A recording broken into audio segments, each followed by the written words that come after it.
So we always believed in the power of story, we being Ned and I. Ned from the historic preservation angle, me from the view that narrative is what gives life meaning. Otherwise it's just a random series of events.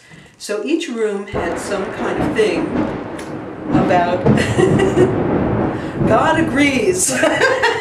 We got thunder in the background.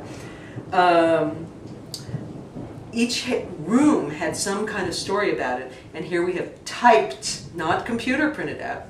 Dear Tulip Room guest, we thought you might enjoy knowing a little about the history.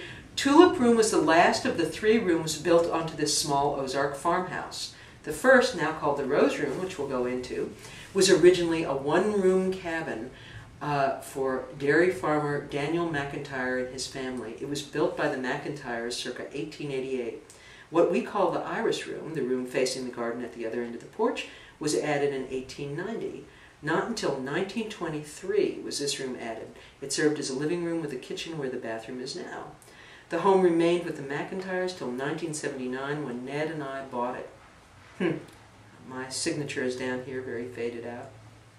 For some time we left this room as a tiny parlor and retained the original kitchen, too, where for years we prepared all the inn breakfasts. The wooden walls you see, and I talked about the walls.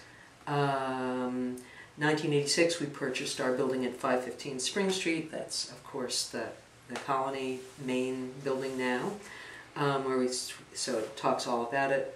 Stenciling, there was stenciling here done by artist Jan Jones. Pictures from my personal collection of art from various children's books. Now over here in the corner I mentioned that this was the Tulip Room. Oh, I guess I did say that. 2, my mother is a writer and publisher, present tense is. She's still alive, she's now 96. She was in her 70s probably when this was done, 60s maybe. 2, my mother is a writer and publisher whose logo is a tulip. This and the bright red trim decided us. And there, if you look close up, is my mother's little logo, a Charlotte Zolotow book with a tulip in the middle and CZ on either side. Over here, this is just from a box of flower things, note cards I had that had some rather wonderful tulips. But over here is a postcard from the inn that was taken in this room in the days when it was still a parlor. You can see the wood frame, the wood walls there, and that's our German baked pancake, and that's just one of our breakfasts. We made all our own homemade jams. That case where they were was over there, that bookcase.